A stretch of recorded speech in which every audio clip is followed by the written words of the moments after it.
scene are drastically altered. And two people become lost in... Well, you'll hear. It'll all come out as we go along.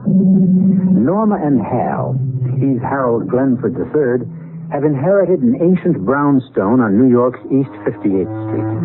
Hal hasn't seen the house or the uncle who left it to him since he was a little boy.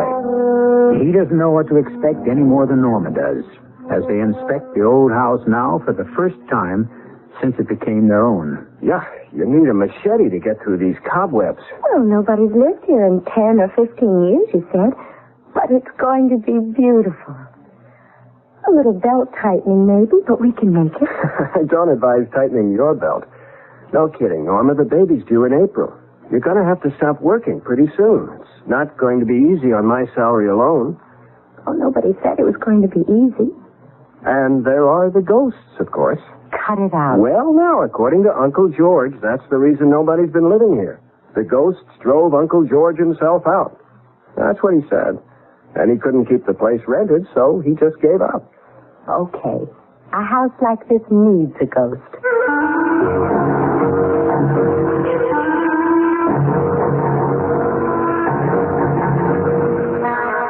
Our mystery drama, The Fatal Connection, was written especially for the Mystery Theater by Fielden Farrington and stars Jennifer Harmon and Nick Pryor. It is sponsored in part by True Value Hardware Stores. I'll be back shortly with Act One.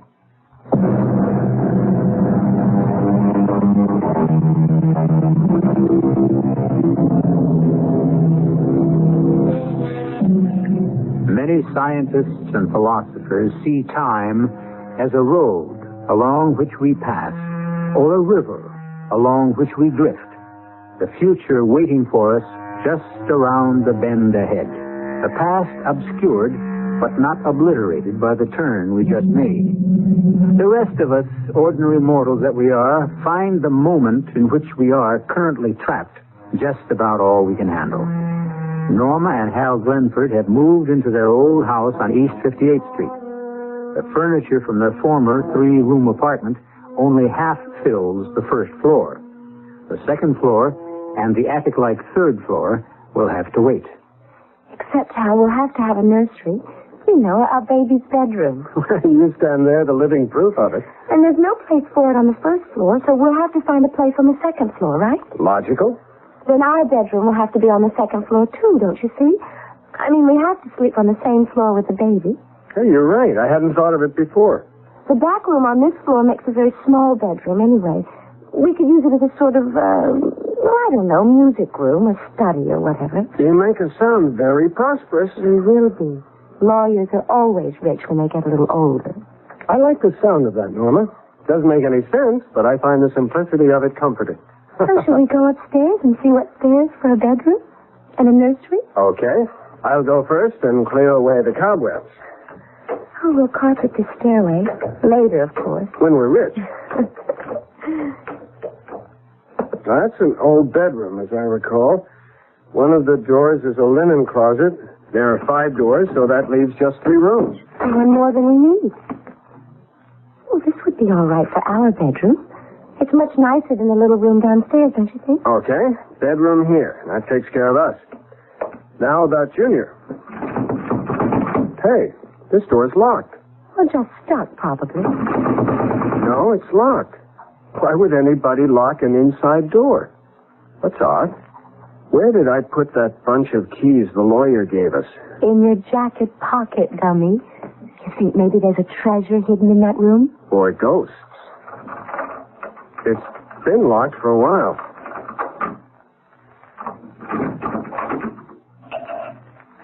It's all furnished. Son of a gun. Right out of the 19th century. It looks like what used to be an upstairs sitting room or something of the kind. Oh, Hal, just look at that secretary. It must be 100 years old, and it looks just as solid as... Oh, my gosh, a telephone. One of those old wall phones. I've seen pictures of them. Shouldn't it have a crank? Oh, I'd like to furnish the whole house just like this. You know, everything to match the house itself. I wouldn't change a thing in here. Well, I could live without the cobwebs and the dust. Well, I'll speak to the upstairs maid about it. Good help is so hard to come by lately, my dear. Have you noticed? Oh, I have indeed. It's the times, I'm afraid. Everything seems to be going to pot. Well, darling, would you believe it? The butcher today wanted 18 cents a pound for steak. Just plain old beef steak. 18 cents a pound. Well, they might as well eat at Delmonico's if it costs that kind of money to cook at home. Oh, let's, shall we? This evening? Well, why not? I'll order a hack. Excuse me, my dear. Operator, I'd like a hansom cab sent to 621 East 58th Street at once. At once, understand? We'll be going to Delmonico's. Let's go back downstairs where the 20th century is and see if there are any hot dogs in the refrigerator. Actually, though, I guess 18 cents was hard to come by in those days, as $2 is today. Not for old Grandpa Glenford, it wasn't. Great-grandpa, that would be. He was filthy rich. Was he the one who built this house? No, I don't know that he built it. He was the first Glenford to own it. Whatever happened to all that money? Gave it away. Gave it away? That's what my father told me. Maybe it was just a figure of speech. You know what we ought to have? We ought to have a bottle of champagne to break over the bow of the house, or the stern, or whatever they break it. His houses had them. Well, now, if you look in the refrigerator, just to the right of the meat drawer, you'll find a quart of excellent domestic champagne cooling. To be taken internally, though, not broken over anything. Oh, what a doll you are. Shall we have it now? Well, I thought after dinner, but if you'd rather... What was that? Well, it sounded like somebody at the door. Well, what's the matter with the doorbell? I don't know. Maybe it's broken. Maybe somebody likes the knocker better. I'll see who it is. Yes? What can I do for you? Your hansom cab, sir? For Delmonico's, I believe? It was a joke of some kind, Norma. Who played it if it was a joke? I mean, who knew you made that nutty pretend phone call upstairs? I don't see how it could be a joke. Well, then, a coincidence. There are hansom cabs still operating over at Central Park. Oh, sure. And one of them just happened to drive all the way across town. And as long as it was in the neighborhood, the driver just thought he'd knock at our door and tell us our cab was here to take us to Delmonico's. Oh, come on, Hal. Well, okay. You explain it. I can't. That's what's bothering me. Well, you don't think... No, you surely don't think... No. No, of course I don't. What did the driver say when you sent him away? Well, something about it was a funny mistake for the office to make if I didn't order a hansom. He was grumpy about losing a fare. Did he look like a real hansom cab driver? I mean, did he look like somebody you've seen driving a hansom around the park today, or was he, well, you know, dressed like the real old-timey ones? I didn't really notice. Look, now, why don't we just forget him? Why don't we just have dinner and see what's on TV and drink our champagne and go to bed? I've got to go to work in the morning, even if I do live in a mansion. Especially since I do.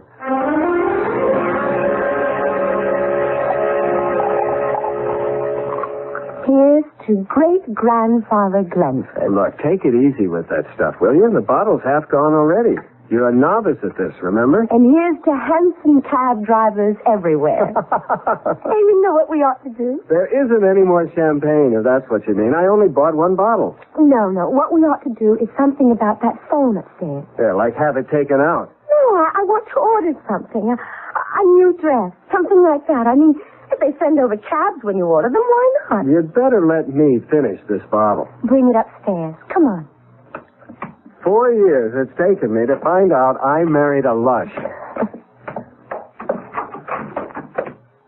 There it is.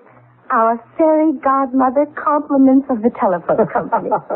You want to go first? No, you go ahead. I'm just along for the ride. What shall I ask for? No, look, don't fool around with one dress. Ask for a whole new wardrobe. As long as you're going to be a kook, you might as well be kooky in the grand manner. You're a genius. Hello? I want a whole new wardrobe. Oh, no, 2 wardrobes. One for myself and one for my husband. Everything in the latest style and everything must fit perfectly. Oh, and have everything finished and delivered by the time I get home from work tomorrow afternoon. That's, I guess, it for now. You want to order something, Hal? Well, sure. Why not? Here, give me that. Hello. I want the house completely redecorated. Completely. Restored, I should say, exactly as it was when the place was new. And I don't mean just when you get around to it. I want that finished by tomorrow afternoon also. By the end of the working day. Thank you. Beautiful. Let's finish this bubble water and get to bed. Hey, what do you bet you have a headache in the morning?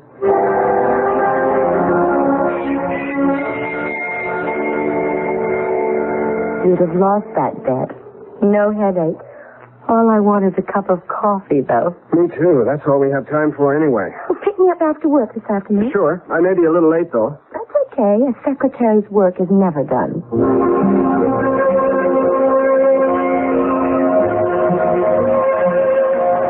So, after I spend the better part of 3 weeks working on this brief, and it's brilliant if I do say so myself, who do you think is going to take it into court? Mr. Fuller? Old J.C. himself. Who else? How was your day? Oh, you know. Once you've typed one letter, you've typed them all. You know something? We ought to walk home from my office every evening. Hold my briefcase while I unlock the door, will you? I wonder if they finished. Who finished what? The decorators, you know. You told them it had to be finished by the end of the working day. How? Now, this is too much. I mean, what kind of a joke? It is, Hal. It's all been redecorated, restored. Just like you ordered. Oh, Hal. Hey, where's our new television set? Now that is going too far. That set cost color TV. That was a 21-inch screen. But how did they do it? Who did it? I mean, I can't figure. Hal. What? The refrigerator's gone. Look at this thing. What is it? It's an old ice box. It's full of ice. I don't think you can get ice like this anymore. There's something. This is all wrong, Norma. It's not a joke, is it, Hal? Nobody makes this kind of a joke. A coal range. An old coal range.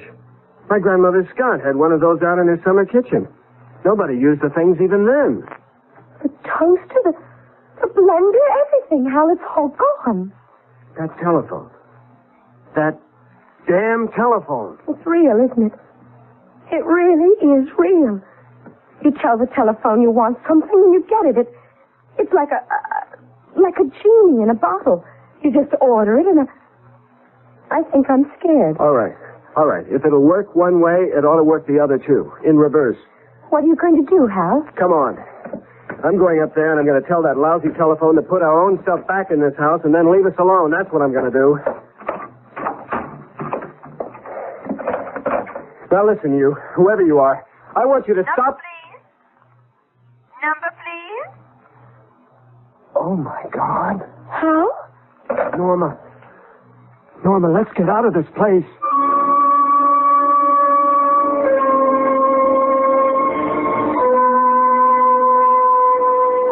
A telephone, redecorate and completely restore a 19th century house, and all in the course of an 8-hour day? It seems impossible, doesn't it? And yet there it is. And somebody did it. Or something. We'll look into it further when I return shortly with Act 2. Time. One of the many things we still don't understand about our universe. Now here, in an old house on New York's East Side, Hal and Norma Glenford have found an antiquated telephone that seems to constitute some kind of flaw in what we consider the natural passage of time. At least in the incredibly short objective space of 8 hours, the house has somehow become its original 19th century self. The past, if Hal and Norma can believe what they see and hear, has been trapped within its walls. The eeriness of it has sent the two of them frightened out onto 58th Street. It's so quiet out here. And so dark. I don't remember it being this dark before. Well, we haven't been around this neighborhood much at night. I guess east of First Avenue, the city just doesn't waste money on bright lights. Let's walk up that way, Hal. Right now, I don't want to go back into the house. Okay. Up toward 3rd Avenue or Lex? You know, I don't think I ever heard New York this quiet before. East side, west side, day or night. It's like a tomb. Hal? Hal, do you hear it? I don't hear anything, just... Now do you hear it? Well, yeah, I hear something like a... It's like a... It sounds to me like an L train. A few blocks away, like the 3rd Avenue L. Which was torn down. When? 15 years ago. Well, listen to it. Hey, this I've got to see. But how, if it's the old 3rd Avenue L, then that means that everything... No, everywhere... listen, we don't know what it means. Some nostalgia freak with a recording, probably. Something like that. Come on, let's go see. Now, if that isn't an L stopping, I've never heard an L stopping. You haven't in a long time. But I've heard plenty of them when I was a kid. Wait a minute, Norma. What do you hear now? A horse. Don't tell me that's not a horse. That sure sounds like one.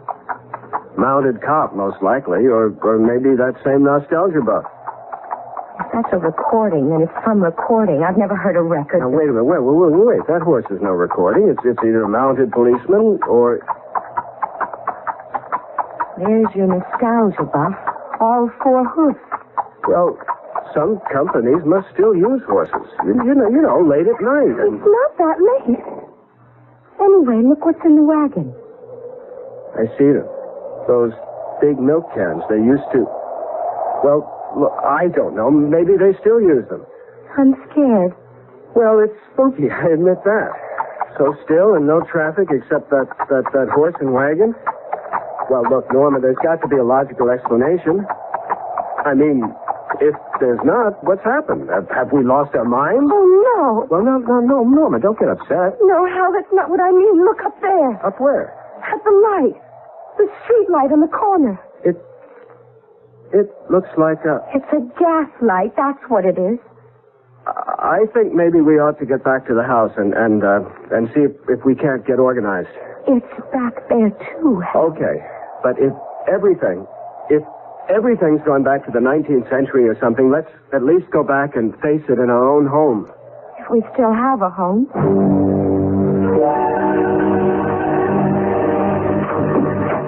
The key seems to turn easier. What if there's somebody in there? I mean, we didn't live here, and... Oh, what year do you think it is, Hal? It's... Oh, Lord, I'm so mixed up. How can it be anything but 1974? That's what it is. Or was, or will be. Now, we've got to stop this foolishness. The first thing we need is some dinner. Maybe with some good, solid food inside us, we can take a more reasonable view of this mess. I don't know how to cook on a coal range. I don't even know how to make it burn, do you? Well, we were lucky there was some stuff in the icebox already cooked. I wonder who cooked it. Maybe my grandmother. What do you suppose happened to them? Your great-grandmother and grandfather. Are they supposed to be living here? Are they going to come walking in and... Listen, what's that? It's that phone upstairs, Hal. You mean the one that... Oh, Lord. Let it ring, Hal. Just let it ring. I can't. If it's somebody from whatever year this is, I've got to talk to him, Norma. I've got to. All right, but I'm going with you. I put carpet on the stairway. Or had it on the stairway, whichever. Hurry up, will you? I don't want whoever it is to hang up before we get there. It's actually a new house now, isn't it? You don't see the signs of age anymore. It doesn't look like 1,000 coats of paint on everything. Hello? This is Bill, Harold. Where have you been all day? Well, I practically camped outside your office all afternoon, and you never did show up. who did you say this is? Are you all right, Harold? It's Bill Voigt, your partner. Oh, yes, of course. I was wool gathering. I guess you were. Listen, I've got to talk to you bright and early tomorrow morning. You're in a jam, Harold. A jam? Well, can't you tell me about it now? You'd better get in here tomorrow for your own good. It's nothing to do with me, but for your own good. Oh, well, if it's that important... It is. It's to you, Harold, not to me. To you. All right. Thanks for calling, Bill. What was that about a jam? He didn't say. But you want to know something weird? He thought he was talking to my great-grandfather. That man called me Harold, and that was his name. I can't remember anybody ever calling me Harold my whole life. He thought he was talking to my great-grandfather. I can't see. How did they read by these silly gas lights anyway? There's an oil lamp right there on the desk. I think they used oil lamps to read by at night. The gas fixtures are all up on the wall. Well, do you know how to light one of these things amid the lamps? Well, just take the chimney off, or the glass thing. Then you hold a match to the wick like a candle. Because if this is my great-grandfather's desk, I mean, the way he left it only yesterday, I want to know what's in it. Is this what you mean by the wick? Yes. Do you think we'll ever get back, Hal? I don't know if I could stand it stuck here forever. There's no way of knowing, Norma. Everything's written in longhand. This looks like a deed of some kind. Most likely for the house. No. My gosh. What? This is a deed to an office building on Fifth Avenue. Way downtown, but that's where the action was in those days. These days. Your great-grandfather owned an office building? I told you, he was loaded. There goes that lousy telephone again. Don't answer it, Hal. Look, you can come with me. It's no good just letting it ring. It's got to be somebody important. There weren't many phones in those days. These days, damn it. Only rich people could afford telephones. It'll just mix things up all the more, though, answering it. Look, it's our only contact the way things are. I wish. Oh, it's no good wishing. Hello. Hello. Mr. Glenford? Yes? This is Maud Spencer, Mr. Glenford. Is Norma in? Just a minute, I'll see. Norma, do you know a Maud Spencer? I don't know anybody here. She asked for Norma. Norma. Now, maybe it's a link of some kind. You'd better talk to her. Oh, Hal, I don't want to talk on that thing. Look, this could be the breakthrough. Here, talk to her. Hello? Norma, my dear. We were all expecting you at Sarah Aldrich's tea this afternoon. I do hope you're not sick. Sarah who? Aldrich. Sarah Aldrich. Well, you were invited, weren't you? Sarah said you were. Oh, well, yes, I guess I was. I mean, yes, of course I was. I've been having these spells, you know, headaches and that kind of thing. Oh, dear. No trouble about your delicate condition, I hope. Well, it's related, I guess. Nothing to be concerned about. I'm just supposed to get a lot of rest, you know, stay at home and take it easy. Oh, dear. Is there anything I can do?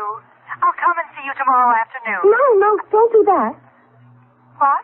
I mean, I'm sorry. I didn't mean it the way it sounded. All I meant was I'm perfectly all right. I really don't need a fuss made over me or anything like that.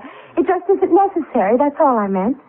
Well, I'm sure I have no wish to intrude where I'm not necessary. I wish you wouldn't. Hello? She hung up. It wasn't anyone you know? No, I was supposed to have gone to Sarah somebody's tea this afternoon and didn't show up. Well, it could have been the breakthrough. One thing, whoever was supposed to have answered this phone is called Norma, And she's pregnant. I'll tell you this. My great-grandfather was not a very popular man. How do you mean? Well, if he had any friends, they sure didn't write to him. These letters are all from people who hated his guts. Claim he stole them blind. Stole?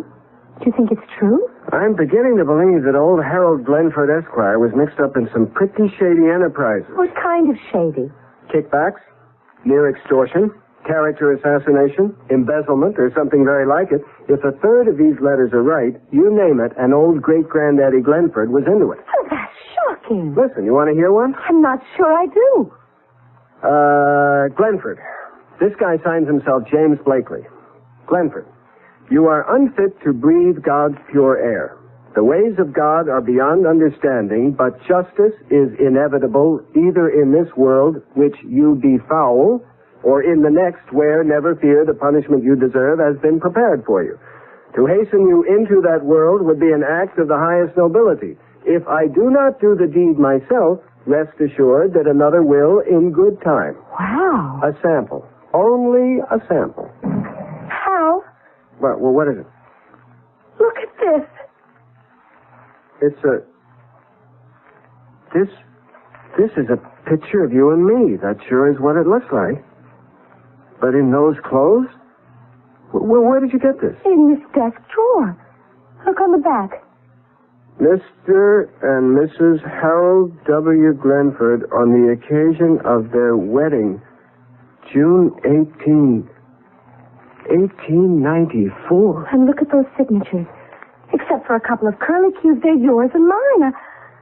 I can't help it, Hal. I'm scared. I don't see how it's possible, but it must be. I have somehow become my own great-grandfather. Not only that, but you're my great-grandmother, and that child you're carrying, due to be born next April, is my grandfather.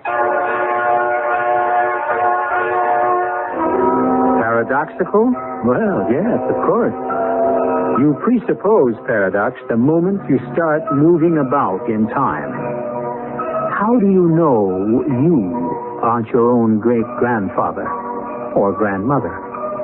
If tomorrow you found an old telephone in your attic, well, how do you know? I'll return shortly with Act 3.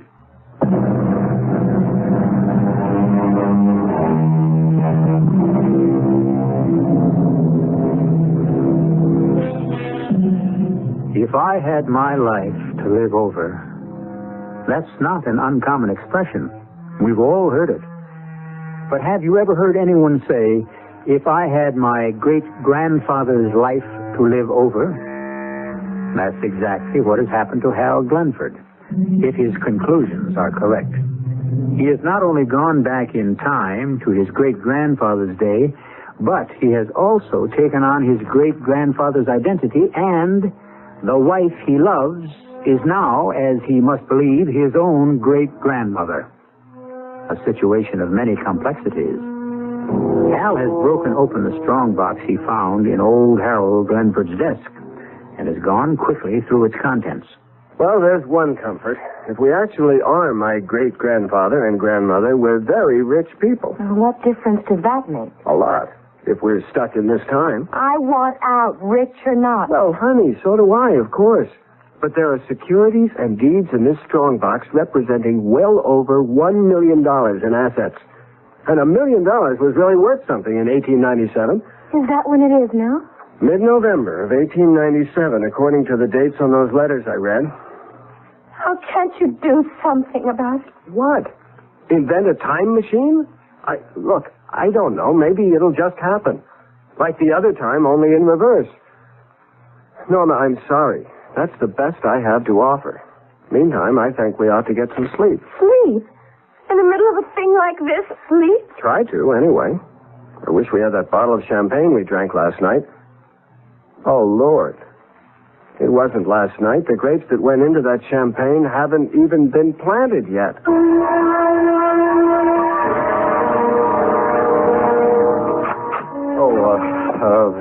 Hello there. I'm sorry. I didn't realize you had someone in your office with you. Never mind. I was just leaving. Sit down, Harold. You were wise to shave off your beard. Oh, yes. Well, my wife never really liked it, and I thought... Well, it served you well. Blakely didn't recognize you. Was that James Blakely? What are you talking about? You know perfectly well it was James Blakely. No, I mean, I had a letter from him yesterday. I could have...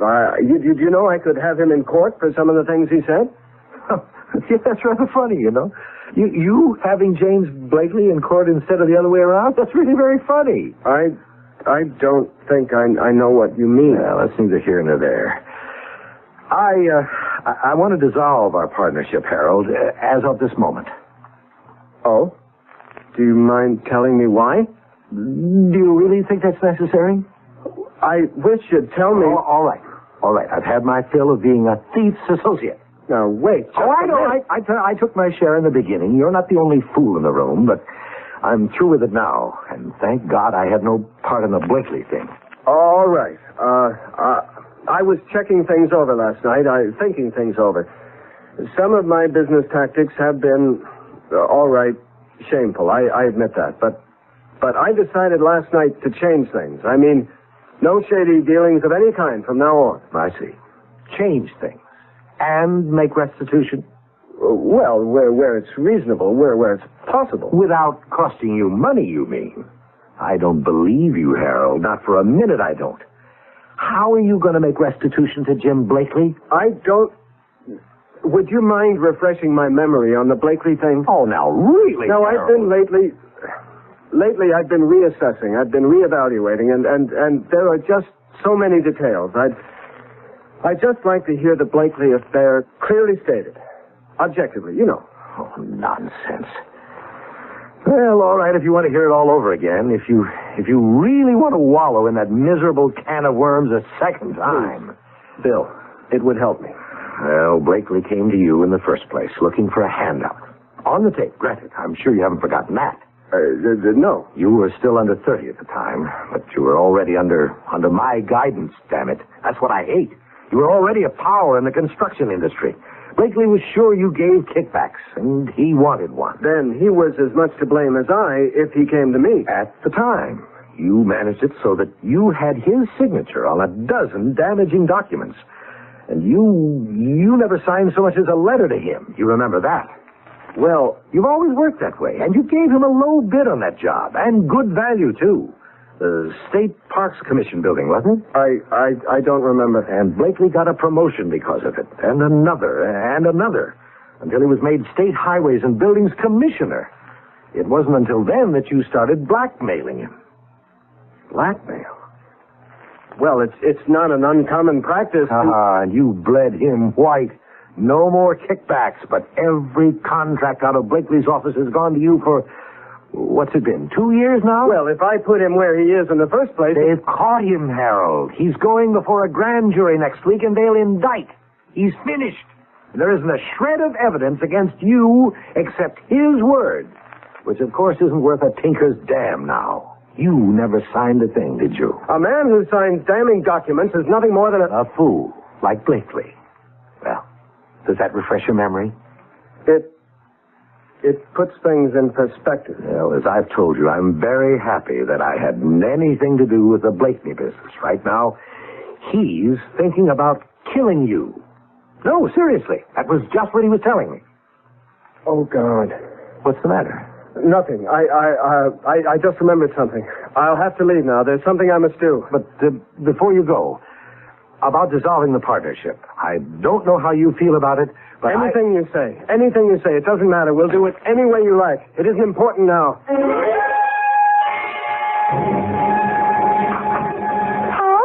Oh, Hal, I'm so glad you're home. Just listen, we have to get out of here. So awful, Hal, being in a place you're so terrified of and being even more terrified of leaving it. I've never in my life... Norma, we have got to get out of here. Out of here? Where to? I mean, altogether out of this time. We've got to get back to the 20th century. Hal, something's happened, hasn't it? No. Yes. Norma, there's no time now. Let's try the telephone again. I want to know. Tell me, Hal. Tell me. Number, please. Listen, I want you to get off the line. Do you understand? I want you to just unplug yourself or whatever it is you do and just get off the line. Just for a minute or two. Will you do that, please? Number, please. Oh, for God's sake, shut up. If you can't get off the line altogether, at least shut up. Don't talk. All right. Listen, you, whoever you are, we have had enough of this nonsense. We want to go back to the 20th century, and we want to go back now. You're the one who got us into this mess. Now get us out of it. Do you hear me? Number, please. Hal, what are you doing? Pulling the wires out of the wall, can't you see? I'm trying to get this lousy telephone back the way it was when we first moved in here. All right. Can you hear me? You in there in your damn stupid telephone? I want you to put us back. Do you hear me? We didn't ask to be brought here. We're not responsible for anything that happened before we got here. We want to go back. You can't punish me for something my great-grandfather did. Do you hear me? All right, don't answer. You don't have to answer. Just do it. I don't know what else I can do. Hal, the phone isn't hooked up. You pulled the wires out of the wall. It wasn't hooked up before when all this started. Maybe it'll work. Maybe it'll get us out of here before... Before what, Hal? Okay. Come on downstairs. I guess you'll have to know. And he's threatening to kill me. Blakely is. That's what my great-grandfather's esteemed partner told me this morning. Well, then what are we sitting here for? We have to get out of this house. It won't do any good, Norma. It will. There must be 1,000 places to hide. You're just a sitting duck here. No, there's no hiding place but the 20th century. Back where we're really Hal and Norma Glenford. There's no hiding place at all in this century. I just don't know what you're talking about. The thing is, I remember now. I remembered while I was sitting there in Boyd's office. Remember what? I remembered hearing my grandfather. Was he my grandfather or my son? I remember when I was just a little boy hearing my grandfather telling my father about it. About what, Hal? My great-grandfather was shot to death by a business associate. By a man he'd cheated, ruined. That's what my grandfather told my father. All right. That was your great-grandfather. But it's already happened. To whichever one of us was here, it's already happened. It can't be changed. I don't believe any of that. I don't. I want you to do something. I've done all I can do. It's up to that telephone upstairs.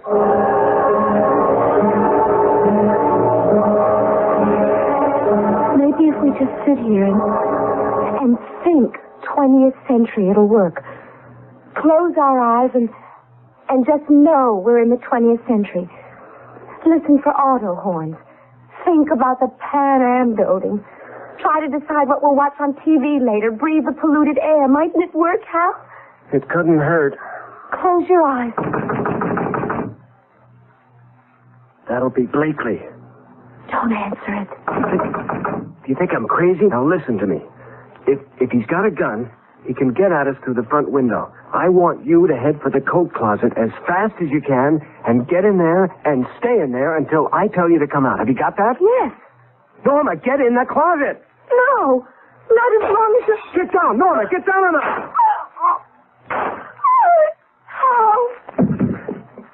How?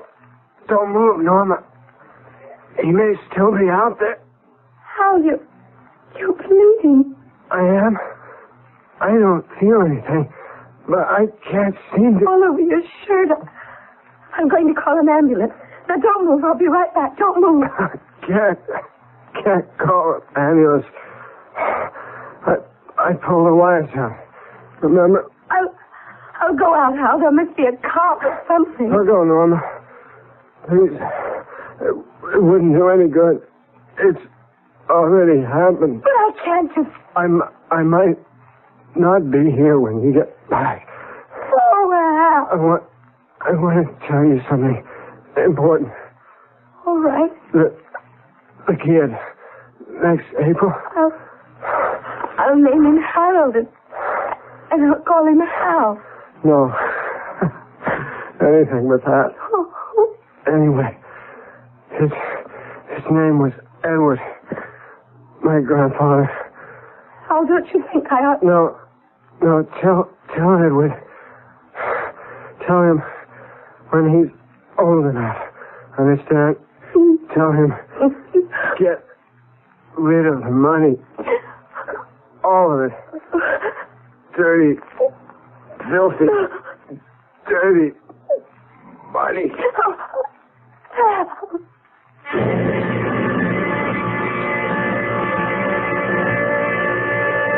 Justice must be served. That goes without saying. But how many times? It's unlikely, of course, that anyone listening to me at this moment will ever find himself unexpectedly living in the 19th century. But just in case, how much do you really know about your great-grandfather? I'll be with you again in a few minutes.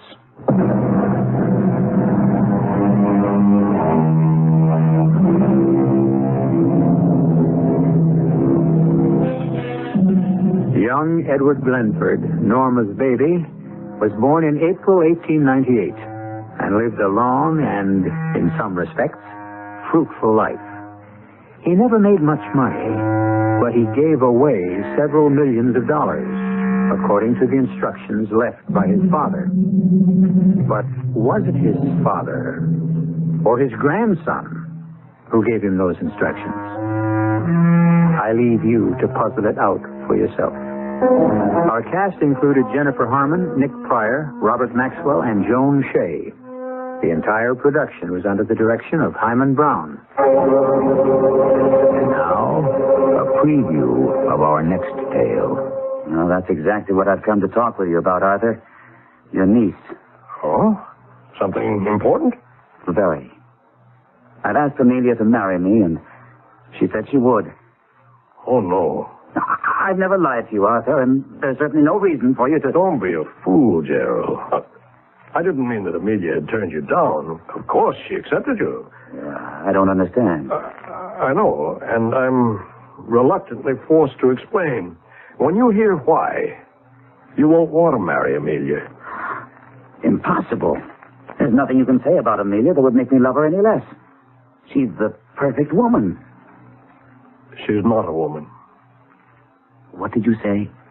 I said Amelia is not a woman. She's a robot. This is E.G. Marshall inviting you to return to our Mystery Theater for another adventure in the macabre. Until next time, pleasant dreams.